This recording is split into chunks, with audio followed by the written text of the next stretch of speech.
O ministro Alexandre de Moraes foi sancionado pelos Estados Unidos. O STF disse que irá ignorar as sanções. Gilmar Mendes declarou que o STF seguirá firme. Mas e se o governo brasileiro orientar os bancos a descumprirem a Lei Magnitsky? Eu sou Davi Aragão e hoje vou explicar algo que pode desencadear a maior crise financeira da história do Brasil. O que acontece quando um país desafia diretamente o sistema de sanções americanos? Vou mostrar os mecanismos de retaliação que os Estados Unidos têm à disposição, os precedentes históricos e por que essa decisão pode transformar o Brasil profundamente. Fiquem até o final, porque isso pode afetar cada real na conta de vocês. Em 1º de agosto de 2025, algo inédito aconteceu na política brasileira. Pela primeira vez na história, o ministro do STF foi sancionado pelos Estados Unidos sob a Lei Magnitsky. A reação foi imediata e desafiadora. Alexandre de Moraes declarou: o STF irá ignorar as sanções praticadas. Este relator irá ignorar as sanções praticadas e continuará trabalhando. Gilmar Mendes foi ainda mais longe. O STF não se intimidará diante das ameaças dos Estados Unidos e disse que a independência do poder judiciário brasileiro é um valor inegociável. O que vimos foi uma blindagem institucional completa. Luiz Barroso, presidente do STF, disse que a corte seguirá firme no cumprimento de suas funções. Flávio Dino declarou total apoio. O próprio STF emitiu nota institucional defendendo Moraes. Até o procurador-geral da República, Paulo Gonet, e o advogado-geral da União, Jorge Messias, saíram em defesa. É uma solidariedade institucional que pode ter um preço financeiro devastador. Agora, imagine se o governo Lula, pressionado pela blindagem do STF, decida ir além das palavras. Imagine que obrigue os bancos brasileiros a descumprirem as sanções, que instrua o Banco Central a não colaborar com os bloqueios de ativos. Imagine que o Brasil oficialmente declare: não reconhecemos a Lei Magnitsky dentro do território nacional. Bancos brasileiros não cumprirão essas determinações. Isso não é ficção, é exatamente o que alguns países já tentaram fazer. E eu vou te mostrar exatamente o que aconteceu com eles. Quando o país desafia as sanções primárias da Lei Magnitsky, os americanos ativam algo que é chamado de Protocolo de Destruição Total. É uma segunda linha de ataque criada especificamente para quebrar países rebeldes. É como se fosse uma guerra em duas frentes. Primeiro, eles atacam a pessoa sancionada. Depois, atacam quem protege essa pessoa. E o Brasil inteiro pode acabar virando alvo disso. Vou explicar cada uma das armas dessa máquina de guerra financeira. A primeira arma são as sanções setoriais contra o sistema bancário brasileiro. É como se os americanos cortassem todas as artérias que ligam o Brasil ao sistema financeiro mundial. O mecanismo funciona assim: eles criam uma lista negra secundária. Se bancos brasileiros conscientemente descumprirem sanções do Magnitsky, entram automaticamente nessa lista. E aqui está o truque perverso: não precisam sancionar todos os bancos, basta sancionar 2 ou 3 bancos. Imaginem o Banco do Brasil sendo incluído na SDN List. Resultado: o banco não pode fazer mais correspondent banking com qualquer banco americano, não pode processar pagamentos em dólares, não pode participar de financiamentos de comércio exterior. Mas a coisa fica ainda pior. Por causa da regra de contaminação, qualquer banco brasileiro que fizer negócios com o Banco do Brasil sancionado também fica sob suspeita. É como uma doença que se espalha pelo sistema inteiro. 48 horas, todos os grandes bancos brasileiros estariam isolados. Itaú, Bradesco, Santander, todos cortados do sistema financeiro global. É a morte clínica do sistema bancário nacional. Protocolo de escalada automática. Aqui está o que torna essa arma tão terrível. Ela tem escala automática. Os americanos criaram um protocolo que funciona como uma máquina de guerra sem piloto. No dia 1, o primeiro banco é sancionado. No dia 3, bancos correspondentes americanos cortam relação. No dia 7, sistemas de pagamentos internacionais bloqueiam transações. No dia 15, bancos europeus cortam relações por medo de contaminação. No dia 30, o sistema bancário brasileiro está completamente isolado. É uma máquina que funciona sozinha, não precisam de nova decisão política. Tudo acontece automaticamente. E aí entra um efeito dominó tecnológico, o apagão digital. A segunda onda de ataques vem pelas empresas de tecnologia. E aqui está onde a coisa fica verdadeiramente aterrorizante. Amazon Web Services hospeda 60% da infraestrutura digital dos bancos brasileiros. Microsoft fornece sistemas operacionais para quase todos eles. Oracle roda base de dados. Cisco conecta as redes. VMware virtualiza todos os servidores. Quando um país é marcado como não compliance com sanções, essas empresas entram em pânico total. Não porque odeiam o Brasil, porque tem terror de perder acesso ao mercado americano. A Amazon fatura 500 bilhões de dólares por ano, sendo que 70% disso vem dos Estados Unidos. Ela não vai arriscar esse negócio para proteger alguns bancos brasileiros. É uma matemática simples. Vou descrever exatamente como seria o apagão tecnológico. Na semana 1, o serviço de hospedagem da Amazon anuncia revisão de compliance, que é um eufemismo para vamos ter que cortar vocês. Bancos brasileiros têm 30 dias para migrar de servidores. Na semana 2, a Microsoft cancela as licenças de Windows Server. A Oracle bloqueia atualizações de segurança e a Cisco para com suporte técnico. Na semana 3, 3, a Google bloqueia as APIs de pagamento. A Apple remove os aplicativos bancários dos sistemas da App Store. Samsung Pay para de funcionar. Na semana 4, toda a infraestrutura tecnológica dos bancos brasileiros está em colapso. Até o Pix pode parar de funcionar com isso. Cartões de crédito, então, nem se fala, quase todos de bandeira americana. A Internet Bank completamente sai do ar. É como se alguém desligasse a eletricidade de todo o sistema financeiro nacional simultaneamente. A segunda arma poderosa é o sequestro das reservas internacionais brasileiras. E aqui vem uma informação que vai chocar vocês. O Brasil tem 370 bilhões de dólares em reserva. Sabem onde 280 bilhões estão guardados? Em bancos americanos, europeus e treasuries do governo americano. É como guardar suas economias justamente na casa do inimigo. Os americanos não chamam isso de confisco. Eles usam termos técnicos, investigação de compliance, revisão de origem de fundos, auditoria de antilavagem, mas o resultado é o mesmo, o dinheiro fica totalmente congelado. O processo funciona mais ou menos assim. O Treasury Department, o Departamento do Tesouro, abre uma investigação administrativa sobre as reservas brasileiras. Alegam suspeita de que o dinheiro pode ser usado para facilitar violações das sanções aplicadas pela Lei Magnitsky. Durante a investigação, que pode durar anos, as reservas ficam totalmente bloqueadas. O Brasil não consegue acessá-las, não consegue vender os títulos do Tesouro Americano que possui, não consegue movimentar qualquer tipo de depósito. É como se o Brasil acordasse um dia e descobrisse que 75% das suas reservas internacionais viraram papel de parede. Do dia para a noite, o país fica sem capacidade de defender a sua moeda. A terceira arma, a desconexão do sistema SWIFT, é a arma nuclear do sistema financeiro internacional. SWIFT não é americano, ele é belga, na verdade, mas está totalmente dominado pelos americanos. Ele tem poder de veto sobre qualquer tipo de decisão, e quando os americanos pressionam, os europeus sempre cedem. O processo tem 3 fases. Primeiro, fazem a ameaça. SWIFT está revisando a participação de bancos brasileiros devido a violações de compliance de sanções. É um tiro de advertência. Bancos internacionais ficam apavorados, começam voluntariamente a reduzir transações com o Brasil. É como se o Brasil começasse a ficar com lepra financeira. Segundo, começam o isolamento seletivo. Bancos brasileiros ainda podem usar o SWIFT, mas com muitas restrições. Transações começam a demorar muito mais do que o tempo normal, e os custos ficam ainda maiores para as transações vindas do Brasil. É como se transformassem todas as autoestradas em estradas de terra e completamente esburacadas. Você ainda consegue chegar no seu destino, mas vai demorar 3, 4 vezes mais tempo, além de custar muito mais caro. E o terceiro, se o Brasil continuar resistindo à desconexão total, bancos brasileiros são simplesmente expulsos do sistema SWIFT. Resultado, o Brasil vira uma ilha financeira sem poder negociar com qualquer lugar do mundo. Não consegue receber pagamentos de exportações, não consegue pagar importações realizadas. O comércio internacional brasileiro para completamente, entrando em total colapso. A quarta arma, transformar commodities brasileiras em produtos tóxicos. É uma arma de destruição massiva econômica. O Brasil exporta 280 bilhões de dólares por ano. 65% são commodities. Soja, milho, café, minério de ferro, petróleo. Imaginem se esses produtos virassem radioativos comercialmente. Ou seja, ninguém poderia comprar do Brasil sem sofrer algum tipo de sanção dos Estados Unidos. Os americanos criam o que chamam de lista de contaminação comercial. Qualquer empresa que comprar commodities brasileiras, enquanto o Brasil proteger sancionados pela Lei Magnitsky, pode ser também sancionada. É uma estratégia de terror psicológico. Eles não precisam sancionar todas as empresas. Basta sancionar 2 ou 3 grandes, como exemplo, que todas as demais irão seguir. Imagine que sancionem as americanas Cargill e Youngster Daniels Midland por comprarem soja brasileiro, que são grandes compradores. No dia seguinte, todas as outras trading companies param de comprar com medo de também serem sancionadas. É como se criassem uma epidemia de medo no mercado de commodities. O Brasil vira pária comercial do dia para a noite. A quinta arma, uma que pouca gente conhece, mas é devastadora. Pressão sobre as seguradoras internacionais. Todo comércio internacional depende de seguros. Navio carregando soja precisa de um seguro marítimo. Avião carregando café vai precisar de seguro de carga também. Até a refinaria de petróleo precisa de seguro de responsabilidade civil. E 95% das seguradoras internacionais são americanas ou europeias. A Lloyds de Londres, a AIG, a Zurich, Allianz. Quando americanos pressionam, elas param de segurar cargas brasileiras. Resultado, navios param de sair dos portos brasileiros. Aviões param de carregar produtos brasileiros. É como se o Brasil fosse declarado não segurável. o olho que tudo vê. E aqui está o ponto mais aterrorizante. Os americanos têm tecnologia para detectar qualquer tentativa de burlar essas sanções em tempo real. Eles criaram algo que chamam de Matrix Financeira. É um sistema de inteligência artificial que monitora trilhões de transações globalmente, 24 horas por dia. Cada transferência bancária gera 200 pontos de dados: origem, destino, valor, horário, tipo da moeda, bancos intermediários, código SWIFT, até localização geográfica dos dispositivos usados. Inteligência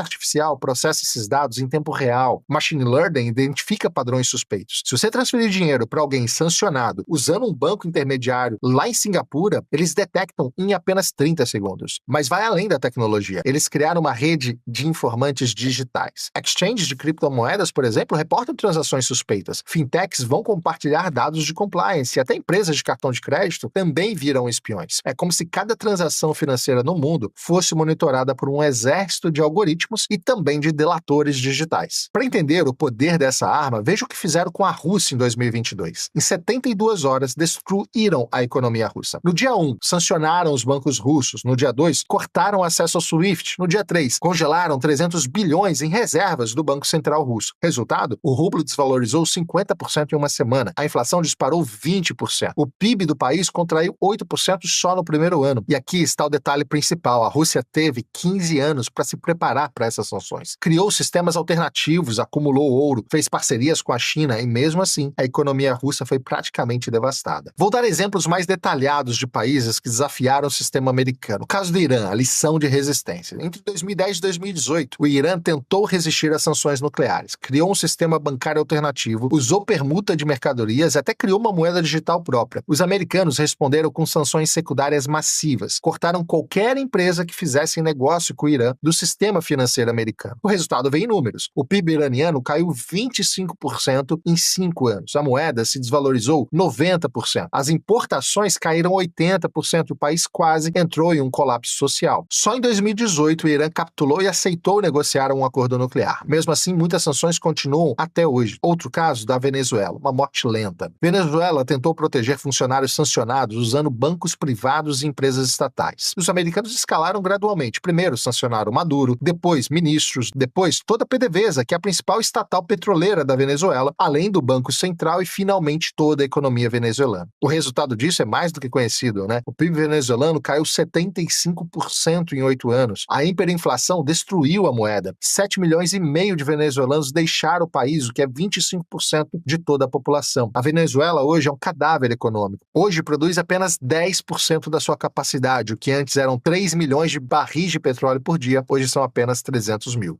Já o caso da Coreia do Norte, um isolamento eterno. A Coreia do Norte criou um sistema financeiro paralelo mais sofisticado que existe. Bancos em Macau, empresas fantasmas em Hong Kong, até hackers cibernéticos para roubar dinheiro. Americanos simplesmente declararam: qualquer banco que toque em dinheiro norte-coreano será banido do sistema americano. Resultado: isolamento financeiro total há mais de 20 anos. O país só sobrevive porque China viola as sanções secretamente. Mesmo assim, a economia está em colapso permanente. A lição desses casos é clara: não importa quais alternativas você crie. Se os americanos decidirem te quebrar financeiramente, eles vão conseguir. O sistema financeiro global é como uma teia de aranha gigante e os americanos estão no centro dela. Qualquer vibração na teia, eles vão sentir. Qualquer movimento suspeito, eles vão atacar. O Brasil está completamente vulnerável. Mais vulnerável que o Irã, mais vulnerável que a Venezuela e mais vulnerável que até mesmo a própria Rússia. Isso porque a nossa economia é totalmente integrada ao sistema americano. Agora, vou simular exatamente o que aconteceria se o Brasil desafiasse as sanções Magnitsky. É um exercício de análise de risco que todo brasileiro precisa entender. Primeira semana, os americanos enviariam um ultimato formal. O Brasil tem 7 dias para instruir seus bancos a cumprirem as sanções contra Alexandre de Moraes ou enfrentará sanções secundárias. O governo brasileiro responde: não reconhecemos autoridade americana sobre o nosso sistema judiciário. Os bancos brasileiros não cumprirão essas sanções. Wall Street Journal, Financial Times, Bloomberg começam cobertura 24 horas desse evento. Investidores internacionais entrariam em pânico imediato. O risco do país dispara. Na semana seguinte, as primeiras retaliações começam. Primeira onda de sanções secundárias. 3 bancos americanos cortam o sistema de correspondent banking com o Banco do Brasil, Bradesco e Itaú, os maiores do país. Resultado imediato disso, o dólar salta de 5,50 para 7 dólares em uma semana apenas. A bolsa despenca praticamente uns 30% e a fuga de capital supera os 20 bilhões de dólares. Empresas começam a cancelar importações aos montes, não conseguem mais obter cartas de crédito, por exemplo. Os portos param de receber navios que dependem de financiamento internacional. Na terceira semana, as empresas de tecnologia entram no jogo. Microsoft avisa que vai cancelar licenças de bancos brasileiros em 30 dias. Amazon suspende novos contratos com bancos brasileiros. Google bloqueia sistemas. Agora, vou explicar algo que nenhum político quer te falar. O preço humano real que os brasileiros pagariam se o governo decidisse proteger Alexandre de Moraes. Não é sobre economia abstrata não, tá? É sobre vida e morte. O primeiro impacto seria uma catástrofe sanitária sem precedentes. Eu vou te explicar por quê, não é exagero. E aqui está um dado que vai chocar vocês. O Brasil importa 95% dos ingredientes farmacêuticos ativos. Significa que 95% dos medicamentos vendidos no Brasil dependem de importações. Insulina para diabéticos, quimioterapia para pacientes de câncer, medicamentos para HIV ou remédios psiquiátricos. Sem acesso ao sistema financeiro internacional, laboratórios estrangeiros param de aceitar pagamentos brasileiros. É como se cortassem o oxigênio de um sistema de saúde nacional inteiro. Além disso, em relação a equipamentos médicos, seria ainda pior. O Brasil importa 80% dos equipamentos hospitalares. Marca-passos, desfibriladores, máquinas de hemodiálise, tomógrafos, respiradores. Imaginem hospitais com pacientes de UTI e os respiradores parando de funcionar porque não conseguem importar peças de reposição, por exemplo. Não conseguem pagar fornecedores estrangeiros. Cirurgias cardíacas canceladas porque não há como importar válvulas. Transplantes suspensos porque não há como pagar medicamentos anti-rejeição. Em 6 meses, teríamos uma crise humanitária comparável a uma guerra, praticamente. Milhares de mortes evitáveis por falta de medicamentos e equipamentos. Segundo impacto, a destruição do sistema alimentar brasileiro. E aqui um outro dado terrível. O Brasil importa 85% dos fertilizantes que usa. E sem fertilizantes, a produtividade agrícola despencaria pelo menos 60% em uma safra. Os preços dos alimentos disparariam. Arroz, feijão, carne, leite, tudo ficaria praticamente inacessível para a população mais carente do Brasil. Mas vai além da produção. O Brasil exporta 80 bilhões de dólares em produtos agrícolas por ano. Sem acesso ao sistema financeiro internacional, as exportações praticamente parariam. O resultado disso é que o agronegócio praticamente quebraria. Milhões de empregos rurais seriam perdidos, cidades do interior entrariam em colapso total por conta da economia ser dependente desse mercado. O terceiro impacto seria uma crise energética. O Brasil importa 70% do petróleo que refina aqui dentro. Importa 40% do gás natural que consome. Sem poder pagar fornecedores internacionais, as refinarias parariam, os postos de combustíveis ficariam sem gasolina, caminhões param de rodar, a distribuição de alimentos colapsa, usinas termoelétricas ficariam sem gás e isso causaria uma instabilidade no sistema elétrico. As indústrias param de produzir por falta de energia confiável dentro do país. É como se voltássemos lá no século XIX, economia baseada em carvão e lenha, desenvolvimento de décadas perdido em meses. O quarto impacto é que o Brasil vira um país isolado tecnologicamente, sem Google, sem Microsoft, sem Amazon, sem Apple. As universidades perdem acesso a jornais científicos, pesquisadores ficam isolados da comunidade internacional. A medicina perde acesso a bases de dados médicas globais. Empresas perdem acesso a softwares internacionais e bancos ficam sem sistema de segurança atualizados. Fintechs param de funcionar e estudantes não conseguem usar plataformas educacionais internacionais. O Brasil vira um país academicamente isolado, como a Coreia do Norte é, por exemplo. E, obviamente, um outro impacto é o êxodo massivo da classe média alta. Qualquer brasileiro que tenha condições financeiras tentará sair do país. Médicos, engenheiros, cientistas, empresários, todos tentando emigrar antes que seja tarde demais. É como se o cérebro do país fosse sugado para fora. Universidades ficam sem professores qualificados, hospitais sem médicos especialistas, empresas sem executivos competentes para liderá-las. Em 2 anos, o Brasil perderia 30% de sua população mais qualificada. É um genocídio intelectual isso. O sexto impacto seria a destruição do sistema previdenciário. Imagina fundos de pensão brasileiros que têm 50% de investimentos em títulos estrangeiros. Com essas aplicações congeladas, aposentadorias poderiam parar de ser pagas. É como se roubassem décadas de contribuições previdenciárias e idosos ficam totalmente desamparados, com famílias inteiras entrando em completo desespero. E aqui está o dilema moral que vai definir o futuro do Brasil. De um lado, proteger a independência de um ministro do STF. Do outro, proteger 220 milhões de brasileiros de uma catástrofe humanitária. De um lado, manter o orgulho nacional e do outro, evitar que milhares morram por falta de medicamentos importados, por exemplo. De um lado, resistir ao imperialismo americano e do outro, permitir que o Brasil continue negociando com todo o restante do mundo. A realidade é que a soberania é um luxo que países dependentes não podem pagar. E o Brasil é brutalmente dependente do sistema internacional. Não temos medicamentos próprios, não temos fertilizantes próprios, não temos tecnologia própria, não temos sistema financeiro independente. Somos um país com pretensões de potência, mas com a vulnerabilidade de um país subdesenvolvido. E essa contradição seria exposta de uma forma brutal. A A realidade é brutal, mas precisa ser dita. O Brasil não tem condições de desafiar o sistema financeiro americano. A Lei Magnitsky não é apenas uma ferramenta jurídica, é uma arma geopolítica que pode destruir economias inteiras, como já fez antes. E o Brasil está totalmente vulnerável a ela. A verdadeira lição aqui não é sobre Alexandre de Moraes ou STF, é sobre poder real no mundo moderno. Poder real não está em constituições ou soberania formal, está no controle de sistema financeiro global. E esse controle está lá em Washington. O que vai acontecer nos próximos meses determinará não só o futuro de Alexandre de Moraes, mas o futuro da relação entre Brasil e Estados Unidos. Uma coisa é certa, a hora da inocência acabou. Autoridades brasileiras agora sabem que estão sujeitas ao escrutínio americano. E saiba, isso muda todo o jogo. Se você quer entender como essas pressões geopolíticas afetam sua vida, se inscreva no canal. Na próxima semana eu vou explicar como os outros países criaram sistemas financeiros alternativos e por que eles fracassaram. E deixa nos comentários, você acha que o Brasil deveria resistir ou ceder às pressões dos americanos? O debate está aberto, mas as consequências, elas são reais. No final das contas, estamos assistindo o maior teste de soberania nacional da história brasileira recente. E a conta desse teste pode ser paga por cada um de nós. Porque quando impérios financeiros entram em guerra, quem paga o preço acabam sendo os cidadãos comuns. Mais uma vez, quero agradecer pela sua companhia. Se você gostou, curte esse vídeo, compartilha com quem você acha que pode se interessar e não esquece de se inscrever no canal. Todo dia tem vídeo novo aqui para você saber tudo o que está acontecendo aqui nos Estados Unidos. Obrigado pela sua companhia. Até a próxima.